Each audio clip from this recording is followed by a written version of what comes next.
I don't want the same freaking results I've been getting.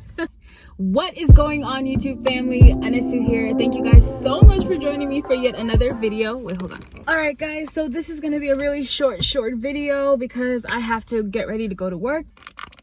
There we go. Just wanted to stop by on the YouTube streets and just encourage somebody. I've been going through so much transformation and just it's been crazy right now. I've just been going through so much transformation, so much just mind shift, and I just wanted to share with you guys, like, I realized that I don't have standards in my life. Even though I say I want to do certain things, even though I believe in certain things, and I say I believe in certain things, and I do, I don't have standards in motion to back that up. So for me, I just realized, like, I need to put in place certain things, certain standards in my life that I don't cross. Whether that's in, you know, how I relate with men in my relationships, or here at my job, or with friendships, or with my roommates, or whatever. Like, certain things that I just will not do or put up with or cross, certain lines that I won't cross because I have to have standards in my life. And like I said, for me, it just made me realize, like, even though I say I have all of these dreams and I say I have all this stuff that I want to do, day to day, realistically, it's not matching with what I'm doing or allowing. The kind of, for an example, in terms of relation, this is a perfect example, okay? And I'm about to tell on myself, but I want to be very transparent in these videos. There's a certain man that I say that I want. I'm going to use a very basic, you know, example so that you can understand what I'm saying without putting too much of myself out there. But basically, there is a certain man that I said I want. Okay?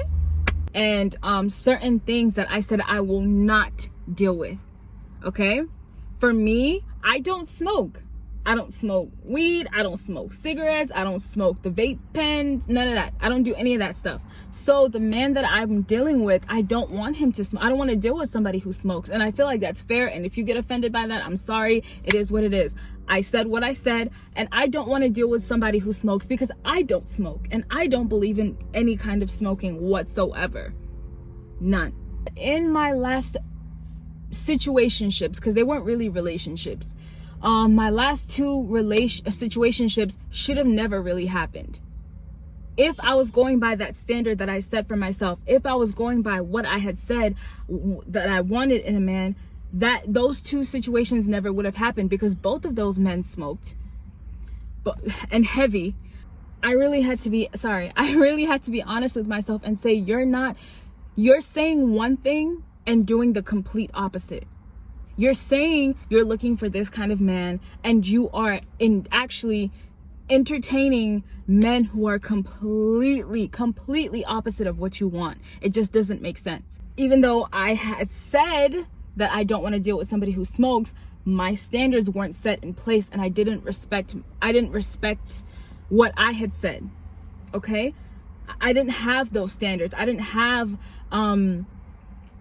even though I had the standards, I think what I'm trying to say is, like, I wasn't implementing and enforcing those standards in my life. I was just talking the talk, not really walking the walk. After the last situation that I dealt with, I don't want to be double-minded. I don't want to say one thing just to turn around and do another thing. That's not how you're going to win in life. You can't be double-minded. You can't say one thing just to turn around and do another thing. And my excuse was, you know, but I really liked them, or we vibed very well, or we got along very well, or, you know, whatever. That was my excuse to why I entertained these people. But in the grand scheme of things, this is not the kind of relationship that I want. These are not the kind of men that I want to deal with. And I know that. So even though I don't regret any person that I've ever dealt with, I don't regret any relationship, I don't regret anybody that I've ever dealt with, because I've learned lessons from it, I would get frustrated with myself because I was finding myself in the same cycle right? In the same cycle, getting the same results, but you get to a point where you're like, I don't want the same freaking results I've been getting. I want to change. I want to get something new. I want to get something fresh. I want to get a new result. I don't want to deal with the same problems from the last, scenario. So what I'm trying to tell you guys is set standards for your life and stick to them. If you have to write them down, write them down. Don't be too proud and be like, listen, I don't have to write anything down. I got it. It's all in here. Listen, if you got to write it down, write it down. What are you doing? Write it down. It's okay. Some people can just say it in their head and then boom, it's done. Some of us, we got to write it down. Okay. We've got to see it, written out. We've got to see the words and let it, kind of like fester in our minds, and that's okay. So what I'm gonna do this time around is in every situation, guys, and I'm not talking, I just use the relationships because it's the easiest way to break it down. But in terms of how I deal with other people, I know that I'm a nice person and I have a gentle heart, and I don't even like the word people pleaser, but you can use that. But for me, it's not a sign of weakness. I genuinely like to do for others before I do for myself. It genuinely brings me joy to do things for other people. However, having that kind of mindset and having that kind of heart for people, I need to set standards in place so that I don't get played.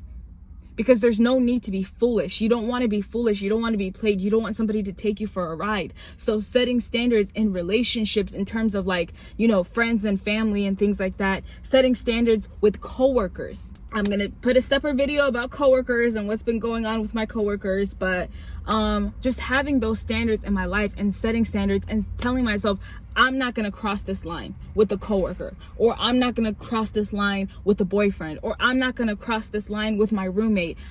Setting standards that I'm going to maintain peace, setting standards that I'm going to put myself first in certain situations, and like setting standards at work that I want to always look neat. I always want to look presentable. And to me personally, that means jewelry, as you can see. Jewelry, nails done, looking presentable, hair done, looking presentable. I want a uniform looking neat. As you guys could tell, my uniform is back here. And I've started carrying it, putting it on a hanger because I don't want it to crinkle and have wrinkles and look unkempt. So how I present myself even at my job, what I do whenever we're not busy. Typically whenever we're not busy at work, and our tables are okay, I'll just hang out in the back on Instagram. You see what I'm saying? I'll just hang out on the back on Instagram or, whatever. But now I said, no, I'm going to restock. I'm going to help my other associates' tables. I'm going to make myself busy, be productive, show that, I'm going to give this job 110%, even though I don't want to be here. I'm going to give my job 100%, 110%, because my standard is that no matter where I work, no matter if I like the job that I'm doing, I'm going to give it 100%, because I have to get in the habit of being the best version that I can of myself that I can be. You see what I'm saying? Get in the habit of not giving a half-ass performance, not doing a half-ass job, right? Just because you could get away with it. Always set your standards high. Always say, you know what? Even at the gym, you guys, when I tell myself I'm gonna run, like today, I told myself in my head, I was like, okay, I'm gonna get on the treadmill for 10 minutes. When I say I went on for 11 minutes, when I hit the 10-minute mark, I was like, you know what? You made your standard. You said you did what you said you were gonna do. Now let's see if you can beat your standard. Now my mind is starting to expand and say, okay, you said you were going to come to work, show up on time every single day at work. And I've been doing that. I've been coming to work 30, sometimes an hour early. Great. Now, can you top that? That was your standard. Your standard was being there on time. Now you're being there 30 minutes, almost 45 minutes, sometimes an hour, on time. Okay. You said that your standard was, looking presentable at work and being nice to your guests and helping your fellow coworkers. Now I'm thinking, what can I do to top that standard? That's where my head is now. Like, now that I've finally have started saying, if I say I'm going to do something, I'm going to do it. Now I'm thinking about topping myself and saying, okay, I said I was going to show up 15 minutes every day. Now I'm showing up 30 minutes every day and making a video. I said that I was going to make myself busy at the job. Now I'm checking on different tables, table hopping, seeing what everybody else needs. So now I'm setting a standard and I'm going above and beyond. That's what it's about. That's what it's about. Setting a standard is great. Then you get to the point where it's like, okay, I gotta go above and beyond. I gotta beat this. I gotta da-da-da-da-da. So, okay guys, speaking of setting a standard and sticking to it, I don't want to be late for work, but I just wanted to leave you guys with that, and just know that if you set a standard for your life, you better do it. You better do it, because a life without standard is a wayward life, and you don't want to live a wayward life. You don't want to be just kind of like flowing in and out. And when you tell yourself you're going to do something, do it, and do it to the best of your ability. I'm out.